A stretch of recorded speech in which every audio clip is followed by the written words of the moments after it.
প্রিয় দর্শক, আপনাদের সবাইকে স্বাগত জানাচ্ছি দৈনিক প্রথম বার্তার নিয়মিত সংবাদ পরিবেশনায়।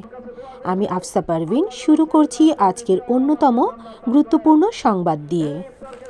ধনবাড়ী উপজেলা বিএনপির উদ্যোগে দেশনেত্রী বেগম খালেদা জিয়ার রোগ মুক্তি কামনায় এক বিশাল ইফতার ও দোয়া মাহফিল অনুষ্ঠিত হয়।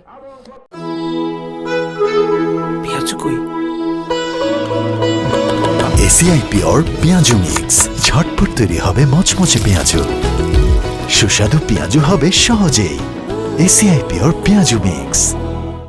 থাকছে রাকিব হাসানের প্রতিবেদনে বিস্তারিত। ধনবাড়ী উপজেলা বিএনপি আয়োজিত অ্যাডভোকেট মোহাম্মদ আলীর পক্ষে দেশনেত্রী বেগম খালেদা জিয়ার রোগ মুক্তি কামনা করে দোয়া ও ইফতার মাহফিল অনুষ্ঠিত হয়।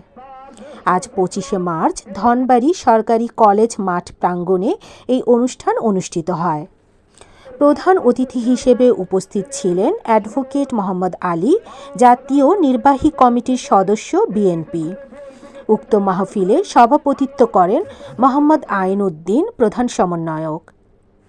আরও উপস্থিত ছিলেন ধনবাড়ী উপজেলা ছাত্র দল, ধনবাড়ী উপজেলা যুব দল, শ্রমিক দল, স্বেচ্ছাসেবক দল ও বিএনপির বিভিন্ন অঙ্গ সংগঠন। অনুষ্ঠান শেষে দেশনেত্রী বেগম খালেদা জিয়ার সুস্বাস্থ্য ও দীর্ঘায়ু কামনায় এক বিশেষ মোনাজাত করা হয়। এই ছিল আজকের অন্যতম গুরুত্বপূর্ণ সংবাদ। বিস্তারিত জানতে চোখ রাখুন আমাদের পরবর্তী আপডেটে। আমি আফসা পারভিন, দৈনিক প্রথম বার্তা। সবাই ভালো থাকুন, নিরাপদে থাকুন।